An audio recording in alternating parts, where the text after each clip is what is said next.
Vamos abrir a escritura na segunda carta de Paulo aos Tessalonicenses, capítulo 1, e vamos ler aqui a partir do versículo 6 em diante, do 6 ao 11, que diz assim: é justo da parte de Deus retribuir com tribulação aos que lhe causam tribulação e dar alívio a vocês que estão sendo atribulados e a nós também.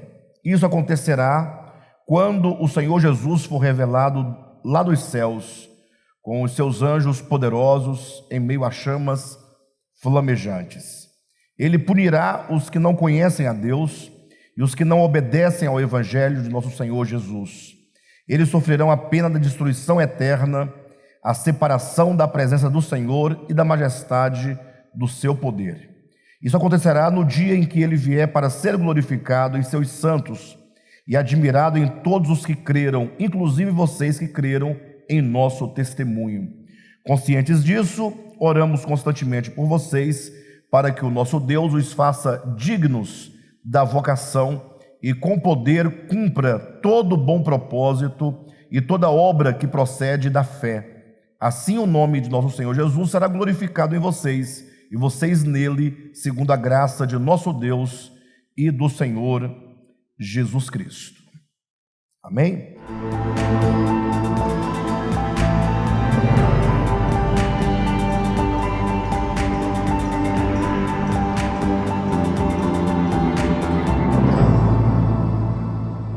Bem, queridos, como nós já vínhamos falando há algum tempo, né? Falando acerca do juízo de Deus. Capítulo 1 de 2 Tessalonicenses fala sobre o juízo de Deus. E aí é preciso que, quando nós tocamos nesse assunto, nós entendamos que o juízo de Deus, ele seria uma espécie, digamos, de uma ação divina para levar a cabo, para cumprir plenamente a obra que ele um dia começou. Então, por exemplo, quando nós olhamos para a obra de Deus, e é interessante notar que a obra de Deus a que nos referimos é esta obra que começa desde a criação, passa pela obra de redenção e, por fim, a consumação da salvação. É lógico que a obra de Deus é muito maior do que esses três pilares, né?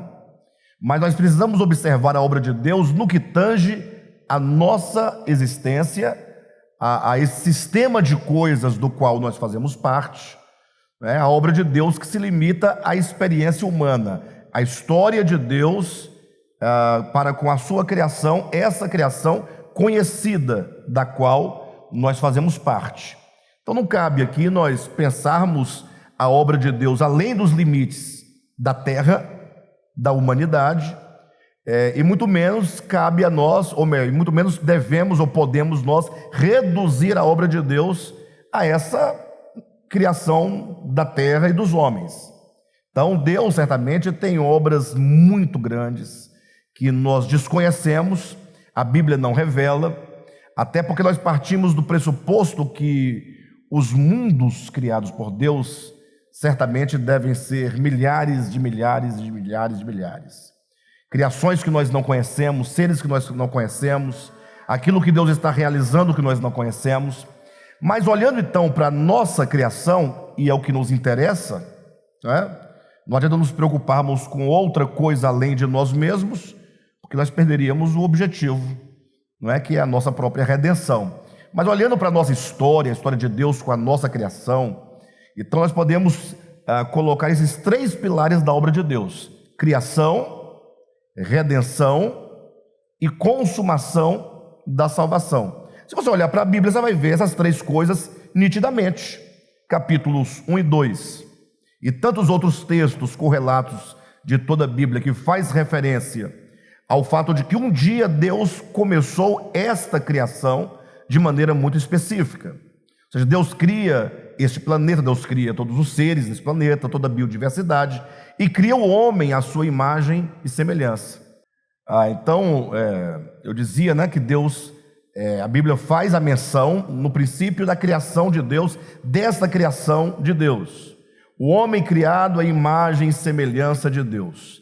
Entendam, do ponto de vista da criação de Deus, o homem é o centro da criação de Deus. Cuidado para que não haja desinformação, maus entendidos. Eu não quero dizer que o homem é o centro de todas as coisas, né? Não estou pregando nenhuma espécie de homocentrismo. Eu me refiro que o homem é o alvo imediato da obra de Deus. Deus cria o homem à sua imagem e semelhança com um fim, com um objetivo. Ou seja, se nós entendemos que o homem ele tem um propósito, então somente quando o homem alcançar o objetivo para o qual ele foi criado, essa obra será consumada. Então, o homem criado à imagem e semelhança de Deus, ele é criado com vistas a encher a terra da glória de Deus. Já ouviram dizer que a terra vai se encher da glória de Deus? Não me vem à mente agora com exatidão o endereço do texto, mas, salvo engano, em Abacuque, capítulo 3, não sei se é versículo 6, versículo 7, diz que a terra se encherá da glória de Deus. Então, é um versículo muito poético, no primeiro momento. Imagina alguém dizendo, a terra se encherá da glória de Deus. Logo, o que você pensa com isso? O que você pensa? O que é a terra se encher da glória de Deus?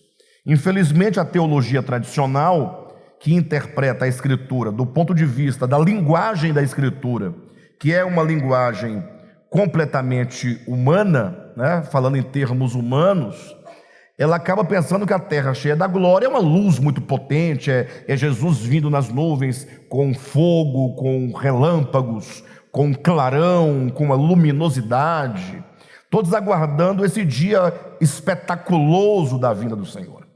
Mas imaginem vocês que, se o homem é criado à imagem e semelhança de Deus, eu pergunto, a pergunta mais óbvia que se pode ter: por que Deus cria o homem à sua imagem e semelhança? Ora, cria para que esse homem, sendo a imagem de Deus, a imagem diz respeito aos aspectos interiores do ser humano, esse homem possa refletir o seu Deus Criador. Refletir em que sentido? Como nós podemos refletir a imagem de Deus? Como alguém pode nos olhar e perceber em nós semelhança com Deus? Se Deus criou o homem à sua imagem, conforme a sua semelhança, implica que o homem interiormente, imagem, ele tem uma relação de identidade com o Criador, e se diz que o homem é semelhante a Deus, então quem olha para o homem deve ver essa semelhança. Como você parece com Deus? Como você se identifica com Deus? E a pergunta é: como isso pode ser? Somente por meio de o homem manifestar os atributos de Deus: amor, graça, bondade, misericórdia, justiça, clemência, e quantos atributos os irmãos quiserem adicionar a essa lista. De modo então que, sendo o homem criado à imagem e semelhança de Deus, ocorre um problema, e esse foi um questionamento de Davi, no Salmo de número 8, e que o escritor aos Hebreus procura demonstrar, explicar isso em Hebreus capítulo 2. Ora, olhando para o homem criado, nós vemos a imagem de Deus no homem, e olhando para o homem criado, nós vemos a semelhança de Deus no homem. É possível você olhar para a humanidade e falar: puxa, como vocês se parecem com Deus, como vocês são semelhantes a Deus. Ora, e isso é explicado de uma maneira muito simples. É o problema do pecado. É o pecado que obscurece no homem a imagem de Deus. É o pecado que cria uma cortina, uma mancha na imagem de Deus, de modo então que tudo que nós vemos é qualquer coisa menos Deus no homem. Daí nós entendermos que a criação é o primeiro passo da obra de Deus. Então, falar da criação, entender a criação, é apenas o primeiro passo de entender a história de Deus com a humanidade. É o primeiro passo para entender a economia de Deus. Por isso precisamos prosseguir para o segundo passo, ou o segundo fundamento da obra da criação, a saber, A redenção. Ou seja, esse homem criado à imagem e semelhança de Deus, que está com a imagem divina toldada nele, encoberta nele, manchada nele, esse homem tem que ser redimido. O pecado que serve como uma cortina para obstruir que essa imagem de Deus seja refletida, seja manifestada, tem que ser retirado. O pecado tem que ser retirado. Então, nós que estamos entendendo que Deus tem uma obra, e que entendemos que o germe dessa obra está na criação, temos que entender agora como o homem pode ser redimido do pecado. Daí esbarramos no segundo problema de natureza teológica. A maioria das linhas teológicas, ao falarem desse lavar do homem quanto aos seus pecados, entendem isso como sendo meramente, digamos, como um dogma, né? Por exemplo, você creu em Jesus, você fez isso, você está lavado e remido pelo sangue de Jesus. Então os pecados estão purificados. Ok, é isso que a Bíblia declara. Mas quando você olha para os que creem em Jesus, lavados e remidos, você vê então a imagem de Deus e a semelhança de Deus? Tudo bem, não vamos querer ser exigentes de querer ver a imagem de Deus na humanidade. Não, vamos falar dos crentes. Você olha para os crentes e você vê Deus. É possível você ver Deus. O caráter de Deus, a natureza de Deus, os atributos de Deus, de graça, amor, misericórdia, bondade, clemência, piedade, amor, fraternidade. Ora, então nós temos que repensar a questão do lavado e remido pelo sangue de Jesus. Vejam que não estou aqui negando a verdade bíblica de que somos nós lavados. Nós estamos tentando entender isso. E a questão do lavar os pecados consiste basicamente em duas coisas fundamentais. Primeiro, um lavar da consciência, não é? Ou seja, a minha consciência precisa estar em paz com Deus. Ou seja, toda sorte de inimizade do homem para com Deus deve ser resolvida. O homem precisa se pacificar com Deus. E a maneira de o homem se pacificar com Deus é conhecendo a Deus, conhecendo o caráter de Deus, conhecendo o coração de Deus, permitindo que Deus se revele a ele de tal maneira que nós não venhamos a produzir uma imagem equivocada do Criador. É a questão da nossa consciência para com Deus. Mas também é um problema da constituição da nossa consciência. Ou seja, eu vou sendo liberto dos pecados, lavados do pecado, vou sendo purificado do pecado, vou sendo livre do pecado, na medida em que a minha consciência se torna cada vez menos pecaminosa. Uma consciência menos violenta, uma consciência mais pacificadora. Olha, por exemplo, para vocês entenderem de maneira prática, a questão da consciência, né? Jesus fala no Sermão do Monte, bem-aventurados os pacificadores, porque deles é o reino dos céus. O que é um pacificador? Aí você pergunta, será que eu como cristão sou um pacificador? Ou sou um promotor da violência, ou qualquer tipo de violência? Eu estou promovendo divisão, discórdia, facção. Basta você pensar numa situação banal da nossa experiência humana. Quando você lida com uma pessoa que está com um problema com uma outra pessoa, como você lida com isso? Você toma partido? Ou você procura conciliar? Essa semana me perguntaram a respeito de algumas pessoas, né, que têm uma certa inimizade para comigo, inimizade para com o ministério, e perguntou como é que eu lido com isso. Eu falei, não, eu não lido. Mas como é que você não lida? Eu falei, não, porque isso não é um problema meu. Se a pessoa que age do modo como está agindo ou como agiu em relação a mim e ao ministério, de duas uma, se ela fala a verdade e faz o correto, ela terá o mérito e a recompensa dela, não é minha, é dela, ela fez o bem. Mas se o que a pessoa faz é negativo, é perverso, é pecaminoso, ela terá a consequência dela, não sou eu.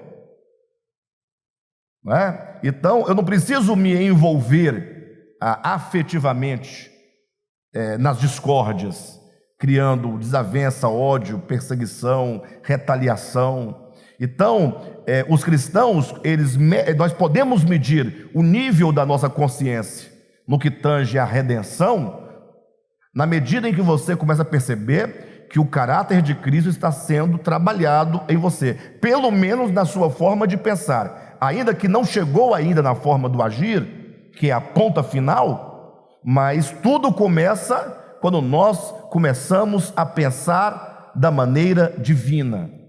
Tudo começa quando nós começamos a dar todo o crédito a Jesus, dizendo que não existe outro caminho. Isso não é doutrina nem dogma. É você dizer, Jesus no seu viver humano é a verdade. É isso que é Deus. E é isso que Deus quer de nós. Cristo como modelo, Cristo como padrão.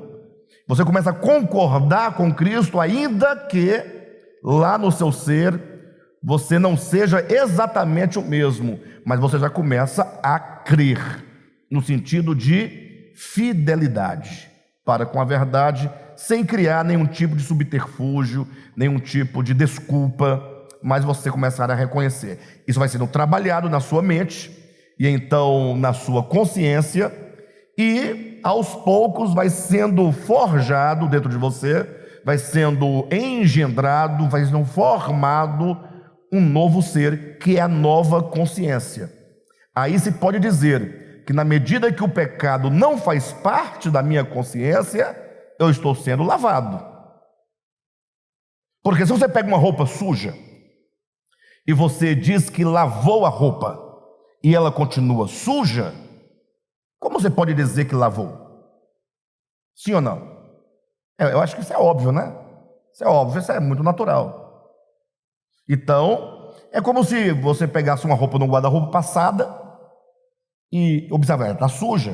Aí você falasse com a pessoa responsável, ela dissesse, não, lavei. Mas aqui está sujeira. Então, o lavar do sangue de Jesus, que tanto nós falamos, os sermos limpos, purificados, não é uma questão meramente judicial. Está perdoado, está tudo bem. É uma questão de gerar em nós um novo coração e um novo espírito.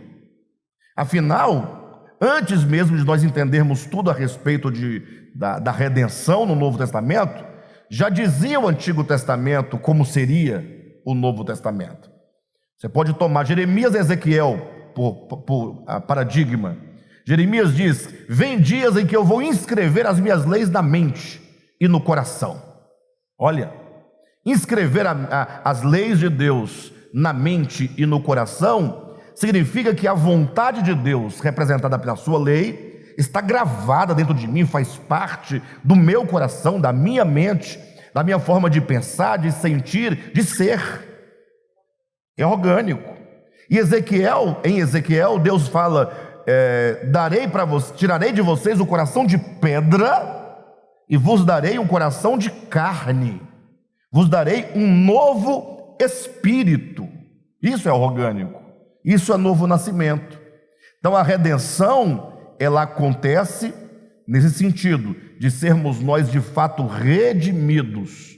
E daí então, a mancha ou a cortina que antes bloqueava a imagem de Deus, vai sendo dissipada. E agora o Deus interior em cada um de nós, o Deus não somente imanente, mas o Logos, a palavra divina, que é a quintessência de todo o ser humano, começa agora como uma grande luz a resplandecer e a se manifestar. E essa luz também não pode ser uma luz teológica, ela é uma luz real. Como Jesus disse para os seus discípulos, vós sois a luz do mundo. E não adianta ficar gritando sua luz do mundo, no que não resolve nada, tem que ser como Jesus disse, né? Não se pode esconder uma cidade sobre o monte. Ele diz, vós sois a luz do mundo. Como eu vou entender isso? Que coisa bonita, né? Vós sois a luz do mundo, que maravilha. Nós somos a luz do mundo, irmãos. Amém. Nós somos a luz, irmãos do mundo. Que maravilha. Aí Jesus continua: como eu vou entender ser a luz do mundo? Ele diz: do modo como não se pode esconder uma cidade sobre um monte. Ou seja, essa luz é visível e tão impossível de não ser vista como uma cidade não pode deixar de ser vista sobre um monte. Do mesmo modo que você coloca uma candeia acesa sobre o velador, para que todos na casa sejam iluminados. Então, se você fala, eu sou a luz do mundo, mas essa luz não está iluminando as pessoas, cadê a luz? Você diz que é luz, mas não tem luz. Aí Jesus agora explica como essa luz pode brilhar. Ele diz: assim, do modo como a cidade é vista, do modo como a luz resplandece e todos são iluminados, assim, deste modo, façam serem vistas as vossas boas obras diante dos homens. Não tem como escapar. Não é Calvino e Armínio, é algo natural. A imagem de Deus, que é essencial ao nosso ser, agora se tornará em manifestação de relação deste homem redimido para com a criação de Deus, para consigo mesmo, para com o seu próximo, para com o mundo. É Deus sendo manifestado e, portanto, agora o homem se torna ou pode ser visto como a semelhança de Deus, semelhante a Deus. E esta obra de redenção, portanto, é crucial. A criação é maravilhosa, que é o ponto de partida, mas a redenção se torna uma necessidade, para que então, por fim, cheguemos no terceiro ponto, que é a consumação dessa obra de Deus, quando todos os homens agora redimidos encherem a terra, porque a terra não está cheia de homens? Sim ou não? Os homens não estão em toda a terra? Seja numa tribo indígena, seja numa cidade, seja numa nação, seja no hemisfério leste, no hemisfério oeste, seja onde for, a terra está cheia de homens. Imagine esses homens todos espalhados na terra, possuindo essencialmente, como já possuem, a imagem de Deus, agora libertos do pecado que bloqueiam essa imagem, e agora manifestando essa imagem, tornando-se, portanto, a semelhança de Deus. Então a terra se encheu da glória de Deus. É Deus manifestado, glória enquanto manifestação. A terra se encherá da glória de Deus. Significa, não Jesus aparecendo nas nuvens, trovão, relâmpago, luz, etc e tal, mas é a terra cheia da manifestação de Deus. É a terra cheia da imagem de Deus, a imagem refletida de Deus, da semelhança de Deus. É Deus enchendo a terra de si mesmo por meio do homem criado e redimido. Essa é a salvação de Deus consumada.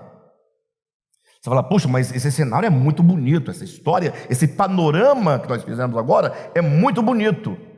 Por isso que Deus tem o juízo, é o tema que nós estamos tratando no capítulo 1 de 2 Tessalonicenses, como sendo um instrumento divino para levar a cabo este propósito de encher a terra de si mesmo, de Deus encher a terra da sua glória. Ou seja, puxa, mas isso vai acontecer? Como vai acontecer? Quando vai acontecer? Ora, por meio da obra de Deus que passa por uma coisa chamada o juízo divino. Daí que o juízo divino, para ele ser efetivo e consumar essa obra, levar a cabo essa obra, ele precisa de fazer duas coisas essenciais. Primeiro, destruir tudo que é negativo, banir. Porque enquanto houver na terra a marca do pecado, não se pode falar de obra consumada. O pecado não faz parte da obra de Deus. A obra de Deus é perfeita, não pode ter pecado. Por isso que nós vamos encontrar a figura do lago de fogo. O que é o lago de fogo? É uma figura, né, uma metáfora que a Bíblia usa para dizer como se você, na sua casa, imagine só, vamos falar de uma roça, de uma chácara, de uma fazenda, de um campo, em que alguém vai lá e começa a passar o rastelo, rastelar, pegando as folhas, tudo que é velho, que é lixo, vai limpando aquela propriedade, preparando a terra para plantar, e no final ele tem um monturo de lixo. O que ele faz com aquele lixo? Ele queima. Queima para quê? Para destruir o lixo. Porque se o lixo ficar ali num canto, continua ali possível que aquele lixo se espalhe e a presença do lixo continue contaminando o lugar. Então, queimar esse entulho, esse lixo imprestável, é a figura do lago de fogo. O lago de fogo enquanto a destruição de todas as coisas negativas. Por isso que Paulo vai dizer, lá no livro de Romanos, que o último inimigo, ou 1 Coríntios capítulo 15, o último inimigo a ser vencido é a morte. Daí que o Apocalipse fala, e a morte e o inferno foram lançados no lago de fogo. Então nem a morte poderá fazer parte desse novo tempo da eternidade totalmente restaurada. Ou seja, Deus vai varrer do universo todo o lixo do universo, né? Todo o lixo do pecado, e vai lançar no lago de fogo como a extinção. Não é punição, é a extinção do pecado. Então o juízo de Deus tem esse propósito de limpar. Por isso a ideia do fogo que a tudo consome. E por outro lado, tratando-se dos homens redimidos, esse fogo precisa também agir em nós, para queimar em nós o entulho do pecado que está no coração e na consciência humana. Então o fogo, enquanto juízo, age no homem para destruir no homem o problema do pecado, e depois varrendo tudo do universo que é imprestável e destruindo um lago de fogo. O juízo de Deus tem esses dois propósitos. De sorte que, de duas uma, ou você estará finalmente no lago de fogo, destruído, ou o fogo vai destruir em você o pecado. Não tem outra alternativa. O fogo vai agir. É isso que Paulo defende aqui, que o juízo, o reto juízo de Deus, estava operando na igreja dos Tessalonicenses. Quando diz que os irmãos passavam por lutas, tribulações e provações, Paulo fala: isto é o sinal evidente do reto juízo de Deus. Para quê? Para vos tornar dignos do reino dos céus, ou do reino de Deus. Alguém pergunta, mas Alexandre, você disse que ou estaremos purificados pelo fogo na eternidade com Deus, ou seremos destruídos no lago de fogo. Quem é esse que vai para o lago de fogo? Essa é a pergunta. Quem é esse que vai para o lago de fogo? Então vamos agora encontrar essa resposta no nosso texto de origem aqui. Veja bem, no versículo 6, começamos assim, olha: é justo da parte de Deus retribuir com tribulação aos que lhes causam tribulação e dar alívio a vocês que estão sendo atribulados, e a nós também. Então o texto é claro, né? Aqueles que causam a tribulação, no caso aqui especificamente dos Tessalonicenses, haviam grupos de pessoas religiosos ou pagãos que estavam perseguindo a igreja. O texto diz: olha, eles também vão receber, vocês sofrem tribulação, e eles também sofrerão tribulação. Só que a sua tribulação é uma tribulação que está te tornando digno do reino de Deus. Agora, e a tribulação que eles sofrerão? Bem, até aqui não responde quem são eles, mas nos deixa claro que eles também terão tribulação. Ou seja, tribulação de um lado, tribulação de outro, fogo de um lado, fogo de outro. Não tem como escapar, ok? Vamos continuar lendo para encontrar a nossa resposta. Versículo 6, né? E dar alívio a vocês que estão sendo atribulados e a nós também. Então, hoje nós temos tribulação para termos alívio. Não é uma troca. É que o alívio que nós teremos, ele só se torna, digamos, possível quando nós nos libertarmos de todo o entulho do pecado.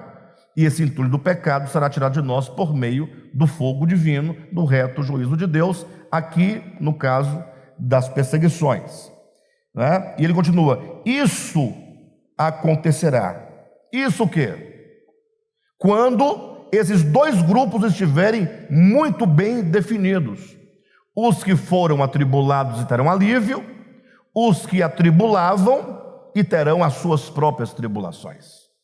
Ou seja, você precisa confiar na palavra apostólica.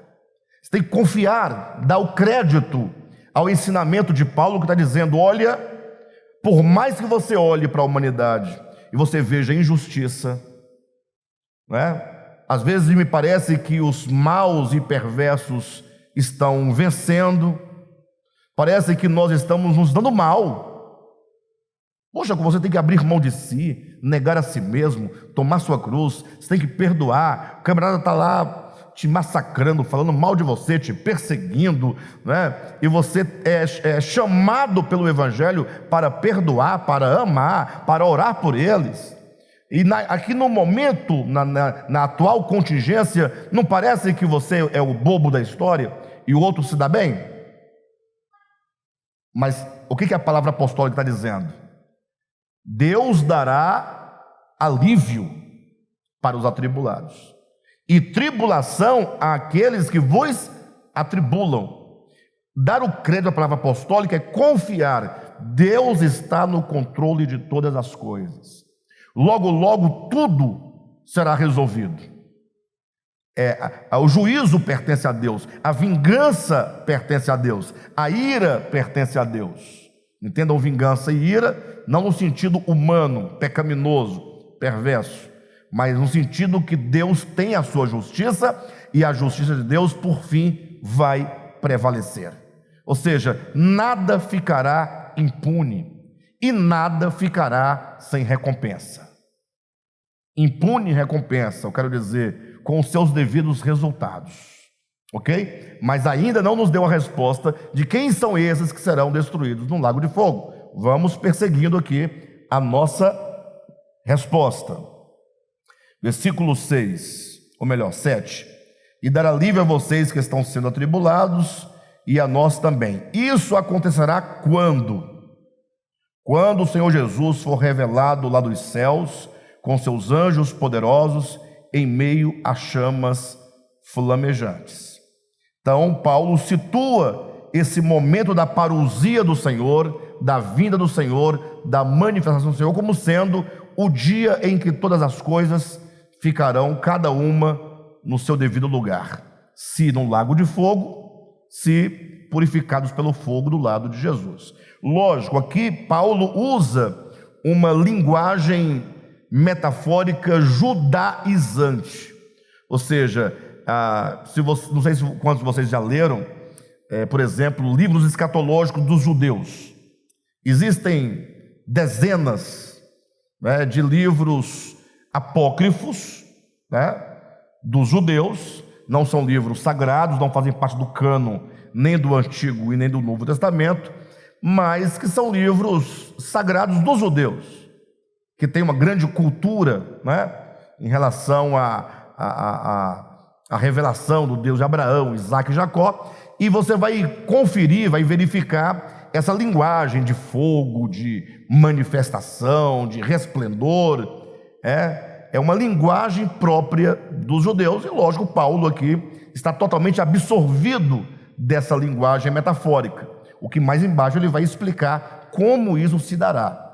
De todo modo, ele mostra que essa separação, essa definição, esse ponto final da história se dará por ocasião da parousia. Versículo 8: ele punirá os que não conhecem a Deus e os que não obedecem ao Evangelho de nosso Senhor Jesus Cristo. Então chegamos à nossa resposta. Quem será esse que será lançado definitivamente no lago de fogo? Aqueles que não conhecem a Deus, aqueles que não obedecem ao Evangelho de Deus. E aqui, para alguém que está extremamente atento, poderia fazer uma pergunta. Porque o que você ouve comumente da parte dos crentes quanto à pregação do Evangelho? Eles dizem: olha, você tem que aceitar a Jesus. Uma vez aceitando Jesus, crendo nele, você faz parte dos que vão para o céu. E se você não crê em Jesus, não aceitá-lo, você vai para o lago de fogo. E aqui, estranhamente, a cultura evangélica, não da Escritura, mas como os cristãos evangélicos entendem e interpretam, nada é dito sobre crer. Ou seja, se você perguntar para um crente, quem é que vai para o lago de fogo? Olha, quem não aceitou Jesus, quem não creu em Jesus.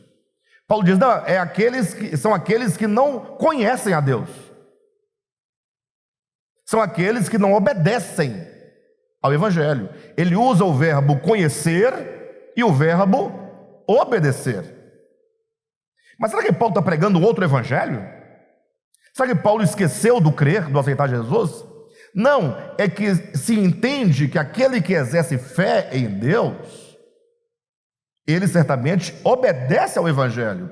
Fé e obediência não são inimigos. Eu creio que nós estamos chegando num momento de compreensão do Evangelho. Eu digo, esse ministério, o DEVAP, está chegando à compreensão, porque por muito tempo, não somente nós do DEVAP, mas o próprio mundo cristão, eles estão divididos entre fé e obras. Tem os que defendem a fé em detrimento à obediência, e os que defendem a obediência em detrimento à fé, como se fossem duas coisas contrárias. E não são exatamente. É impossível que alguém obedeça o Evangelho se porventura ele não tiver fé em Jesus. Fé enquanto fidelidade. Fidelize seus pensamentos em relação a Cristo, fidelize seu coração em relação a Cristo, e logo suas obras estarão fidelizadas ao Evangelho. É impossível alguém ter fé e não obedecer, e é impossível obedecer sem ter a devida fé. Basta que você pegue o livro de Hebreus, capítulo 11, quando em toda a Bíblia, o capítulo 11 de Hebreus é o capítulo que fala sobre a fé. É o capítulo que mais nos mostra acerca do potencial, do poder da fé, da operosidade da fé, quando depois do apóstolo definir o que é fé, é a firme e forte convicção daquilo que não se vê, é o firme fundamento. Fundamento é onde você se firma, onde você lança suas raízes, você fulcra todo o seu coração naquele fundamento, que é o próprio Deus, que é a sua vontade. Em seguida, o apóstolo começa a dar os exemplos de fé, e aí ele diz: pela fé, Abraão obedeceu a Deus. Salvo engano, capítulo 11, versículo 8. Pela fé, Abraão obedeceu. A obediência por meio da fé. Ou seja, ali não há uma dicotomia. E aqui o apóstolo Paulo novamente deixa muito claro: aqueles que não conhecem a Deus e que não obedecem ao Evangelho, esses serão punidos no dia da vinda do Senhor, sendo, como vai dizer o texto, banidos da sua face. Não é isso mesmo? Capítulo 9: eles sofrerão a pena de destruição eterna, a separação da presença do Senhor e da majestade do seu poder. E isso acontecerá no dia em que ele vier para ser glorificado em seus santos e admirado em todos os que creram, inclusive vocês que creram em nosso testemunho. E aí agora Paulo fala de que essa obediência foi possível porque nós cremos no Evangelho, porque cremos no testemunho dos apóstolos em relação a Cristo, e então nós tivemos, consequentemente, uma vida de obediência. Então, alguém pode falar assim: puxa, pastor, tudo bem, esclarece alguma coisa, mas o ponto fundamental está exatamente na nossa experiência. Por que será que nós, às vezes, tendo fé, exercendo fé e tendo o desejo de obedecer o Evangelho de Deus, às vezes nos falta, nem sabemos como explicar, a força, sei lá, a decisão, não sei o que falta, mas a decisão de viver esse Evangelho, de obedecer o Evangelho. Obedecer o Evangelho. Vou ministrar uma mensagem, domingo que vem, às 8, possivelmente, tá, irmãos? Que fala sobre aquela parábola daquele homem que, num determinado ano da sua agricultura, ele colheu muitos frutos, muito mais que em todos os anos anteriores, que ele construiu novos celeiros, aquela parábola de Jesus, né? Ela é muito reveladora, né? E nós vamos perceber claramente ali o significado de uma vida prática do Evangelho. Quando vocês ouvirem a mensagem, você poderia falar assim: puxa, mas onde está a nossa dificuldade de obedecer ao ensinamento de Jesus? Né? Porque aquela parábola, ela termina negativa. Ela termina dizendo: louco, essa noite te pedirão a tua alma. Daí nós vamos identificar quais foram os erros daquele homem. Na sua experiência diária, ele era um agricultor, um fazendeiro. De repente ele teve uma grande colheita, né? E Jesus o chama de louco. Por quê? Onde estavam os erros daquele homem? Aí nós vamos propor um novo final para a parábola. Vamos parodiar a parábola, dando um novo final. Como ele poderia ter feito para que desse certo e não fosse chamado de louco? E tendo o Senhor pedido a alma dele naquela noite, ele pudesse comparecer sem nenhum problema diante do seu Senhor. Aí nós vamos perceber como que o Evangelho ele fala das coisas do dia a dia. Então, onde está a nossa dificuldade? Tendo nós a fé e até mesmo a vontade de cumprir, de obedecer ao Evangelho. Os irmãos não têm nenhuma dificuldade de obedecer ao Evangelho. Vocês têm dificuldade? Quem diz que não tem dificuldade é quem não sabe nem o que está dizendo, né? A pessoa está perdida, não sabe o que é o Evangelho, não sabe o que é Jesus, não sabe o que é Bíblia, não sabe o que é nada. Porque o Evangelho é a coisa mais elevada e sublime que existe. Porque é muito puro, fala de uma pureza, de uma integridade muito grande, que foge, às vezes, de nós, das nossas forças. Então a pergunta é: por que nós temos ainda tanta dificuldade?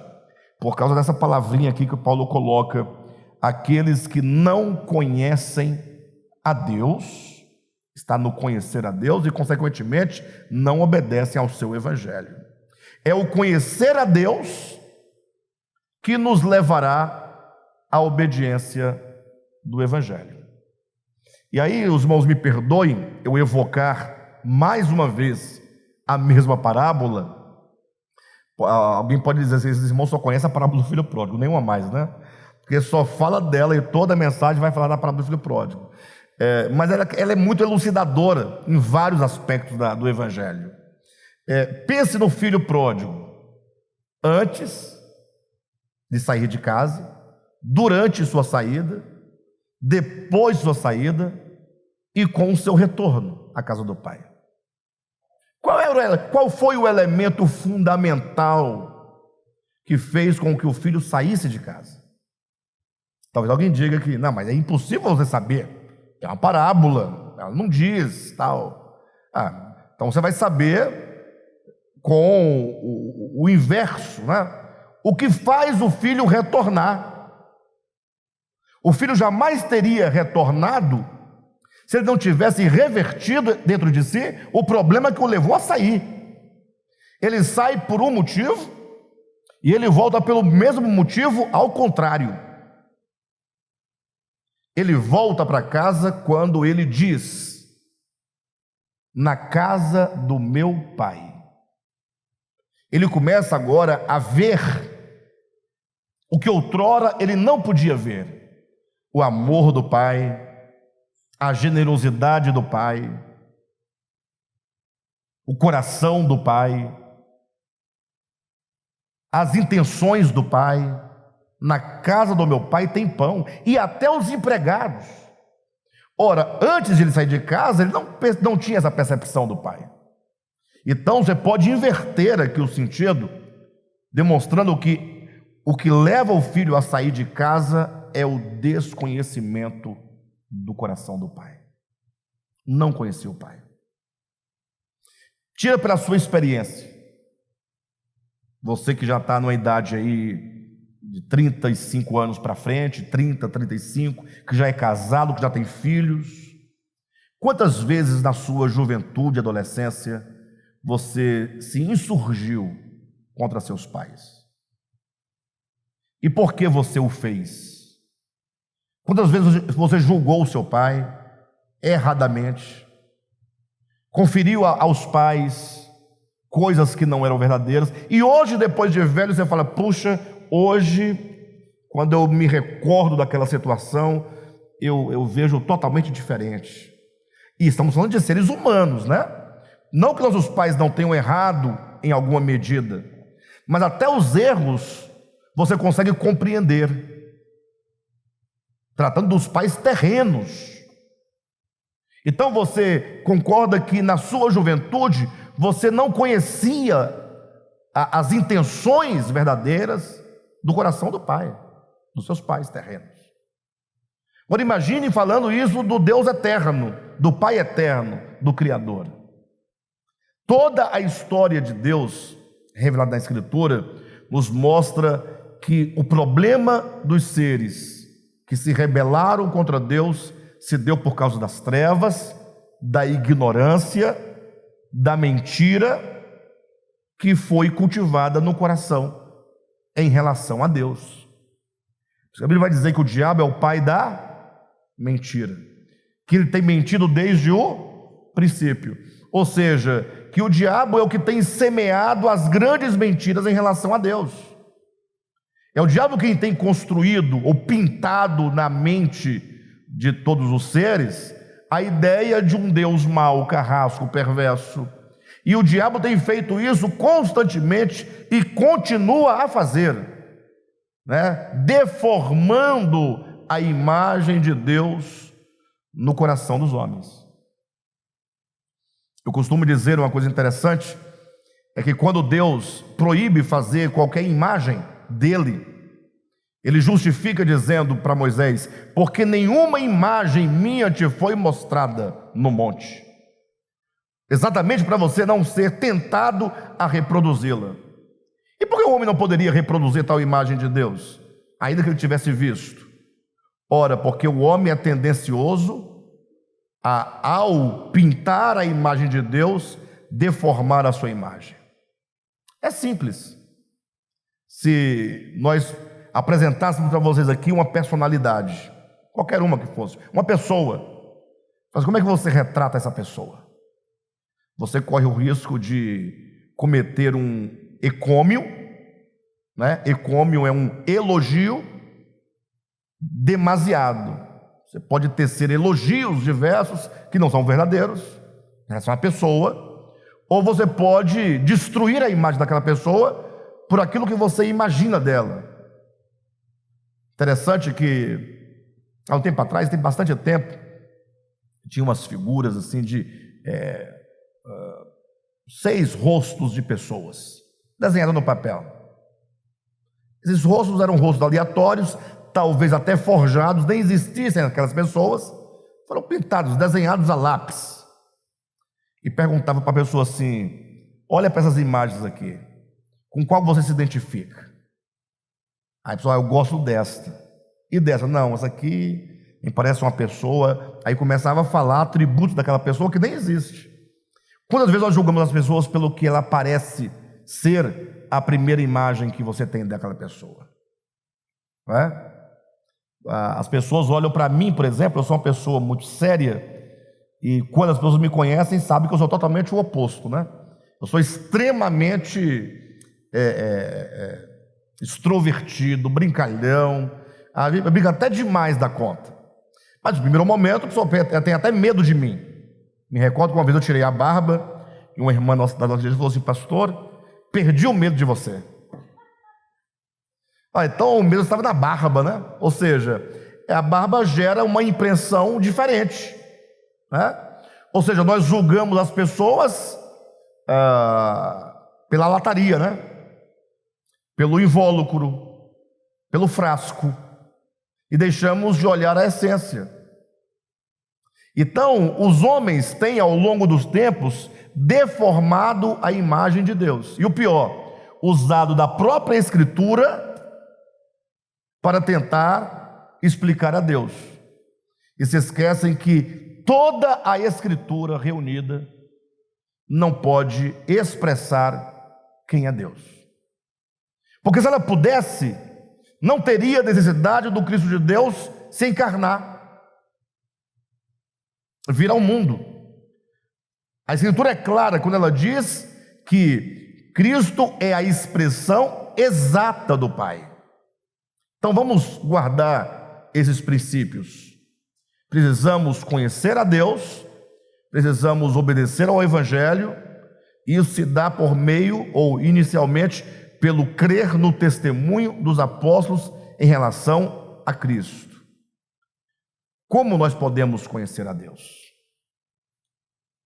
Será que nós não temos imagens de Deus distorcidas dentro de nós? E esse conhecimento de Deus se dá pelo menos de duas maneiras imprescindíveis. A primeira é você olhando para a face de Jesus. Como eu posso olhar para a face de Jesus? Lendo os evangelhos. Os evangelhos é o testemunho que os apóstolos deram da pessoa de Jesus. Por isso que olha na sua Bíblia aí, o capítulo 1, o versículo 10, lá no finalzinho: e admirado em todos os que creram, inclusive vocês que creram em nosso testemunho. Então, o testemunho dos apóstolos em relação a quê? A Cristo. Os apóstolos não são testemunhas de qualquer coisa, senão que eles são testemunhas de Cristo. Eles são testemunhas da encarnação, da humanidade, do viver humano, dos ensinamentos, da morte, da ressurreição e da ascensão de Jesus. Então nós temos que crer no testemunho apostólico, voltar os olhos para o testemunho que está nos evangelhos, e ao ler, podermos então começar a conhecer a Deus na nossa mente, que é a parte mais superficial da nossa alma. Daí que agora você deve, é o segundo passo, desenvolver relacionamento com Deus. Relacionamento pessoal, na oração, na meditação, na contemplação, ou seja, desenvolver a sua espiritualidade. Quando você desenvolve a sua espiritualidade, Deus se revela a você. O problema é que nós vivemos num tempo de muito ceticismo. A gente vive num tempo também de muita superficialidade. As pessoas são extremamente religiosas, extremamente dogmáticas, e se esquecem do aspecto místico da fé. Nós lidamos bem com os papéis, com a Bíblia, com o texto, lidamos bem com culto, lidamos bem com cerimônias, nós lidamos bem com qualquer coisa que se faça com as mãos. Mas quando se trata de desenvolver a espiritualidade, que é pessoal, individual, intransferível, que é única para cada pessoa, nós nos tornamos negligentes. E quando alguns se propõem a desenvolver a espiritualidade, eles têm que forjar em atitudes exteriores a sua espiritualidade. Jejuns que são superficiais, jejuns enquanto mecanismo de barganha, jejuns enquanto a mera abstinência de alimentos, são orações forjadas, interesseiras, gritando nas praças para serem vistos, não é? Desenvolvemos um tanto de mecanismo exterior, mas que não diz respeito à fé, ao coração, à espiritualidade, a esse aspecto místico da coisa, espiritual da coisa. Ou seja, nós não nos preocupamos com o nosso espírito humano. o tanto que nós nos preocupamos com o nosso corpo físico e, em certa medida, com nossa alma. Nunca houve um tempo em que as pessoas foram tanto à academia, se preocuparam tanto com cosméticos, se preocuparam tanto com o bem-estar físico. Nunca houve um tempo que as pessoas foram tanto a psiquiatras, a psicólogos, a psicanalistas, como nos dias atuais. E o espírito humano, onde fica? Não fica, né? Não fica. Então, mais do que nunca, entendemos pelo capítulo 1, até então, aqui de 2 Tessalonicenses, que nós, os que certamente estaremos do lado de Deus na eternidade, teremos sido purificados de toda mancha do pecado, de todo entulho do pecado, no processo de conhecer a Deus. E na medida que nós vamos conhecendo pelo testemunho dos apóstolos, vamos conhecendo pelo desenvolvimento da espiritualidade, nós vamos sendo habilitados a obedecer. Obedecer a Deus, a quem se ama, amar a Deus, a quem se conhece, se torna algo muito simples. Muito simples. Mas daí nós precisamos perseguir esse crescimento da nossa consciência, da nossa mente, por meio do conhecer a Deus. Agora, aqueles que não conhecem a Deus, ou seja, não conheceram por qual motivo? Por diversos motivos. Não que Deus não tenha se revelado a eles. Cuidado com qualquer teoria, com qualquer doutrina que diga, não, eles vão perecer porque Deus lhes negou a sua revelação. Não. Romanos capítulo 1, versículos 19 e 20. Leia com atenção. Aquilo que de Deus se pode conhecer foi revelado, foi manifestado a todos os homens, em todos os lugares, por meio das coisas que foram criadas. Deus revela os seus atributos, Deus revela o seu eterno poder, como a própria divindade de Jesus se revela por meio das coisas que foram criadas. Por isso, todos os homens são o quê? Indesculpáveis. Então, os homens que se negaram a conhecer a Deus, que resistiram ao conhecimento de Deus, que não obedeceram ao Evangelho. Pastor, o que é obedecer ao Evangelho? É obedecer. Você vai criar outro significado para obedecer? Jesus diz para o jovem rico: vende tudo o que tem, dá aos pobres e terás um tesouro no céu. O jovem fez o quê? Obedeceu? Não. Aí eu tenho que fazer a mesma coisa, pastor? Vender minhas propriedades, meus bens, meu carro, minha casa e dar para os pobres? Não. Nós vamos entender isso em mensagens que nós vamos ministrar especificamente aos domingos. Nós vamos começar aí uma série de mensagens só nos evangelhos, só nos ensinamentos de Jesus, ensinamentos simples, como que quando Jesus, por exemplo, fala sobre ser rico, ele não está dizendo de ser rico como você pensa que é ser rico. Por exemplo, você fala assim: pastor Alexandre, você é rico? Eu digo: não, eu não sou rico. Eu estou pensando num tipo de riqueza.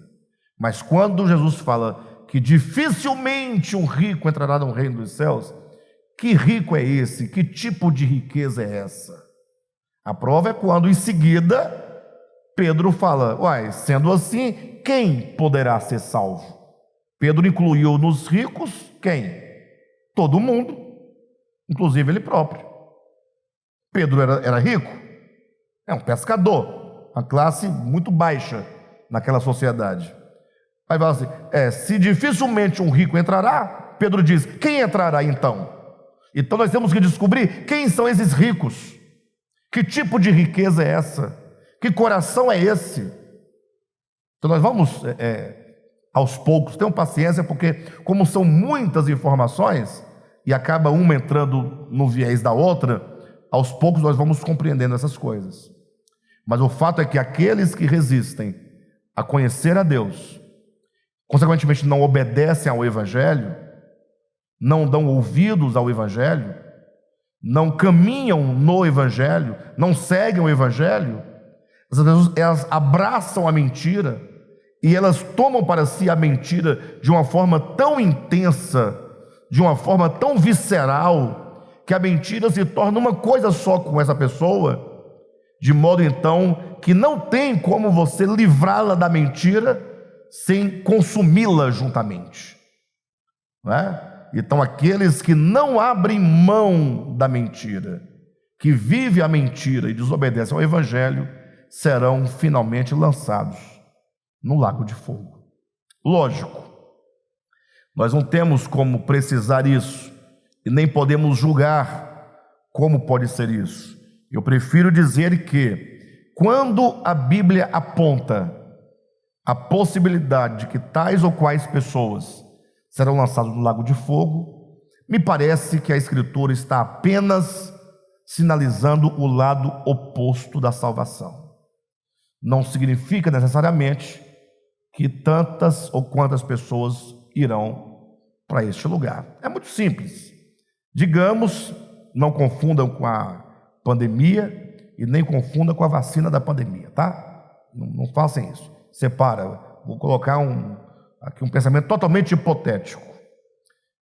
Digamos que deu uma grande pandemia. Não é a pandemia, digamos, muito forte, e começa a matar as pessoas, não é? Aí alguém consegue descobrir uma vacina, um antídoto, e diz: olha, essa vacina, ela te cura da doença, ela te livra da morte, de modo que todos são orientados a receberem a vacina, a serem vacinados para se livrarem da morte. Está claro isso? E quem não tomar sofrerá o prejuízo e o dano da morte. Perfeito ou não? Com isso eu estou dizendo que muitos vão morrer? Não, estou apenas colocando uma consequência hipotética e possível. Entendem, não? Então, quando a Bíblia fala que serão lançados no lago de fogo tais ou quais pessoas, está dizendo que fatalmente isso acontece nessa situação. Ora, como acontecerá o desdobramento de tudo isso, nenhum de nós pode absolutamente definir, não é? Eu prefiro me fundamentar, eu prefiro errar, porque todos estão sujeitos a erro, né? Eu prefiro errar no sentido mais misericordioso da coisa, dizendo: eu vou me fundamentar aqui, que todo joelho se dobrará, que toda língua confessará, que todas as coisas nos céus, na terra e debaixo da terra vão convergir para o Filho. Esses textos que mostram a grande vitória do amor de Deus sobre o pecado. Amém? Mas fica aí para cada um pensar e concluir o que bem desejar.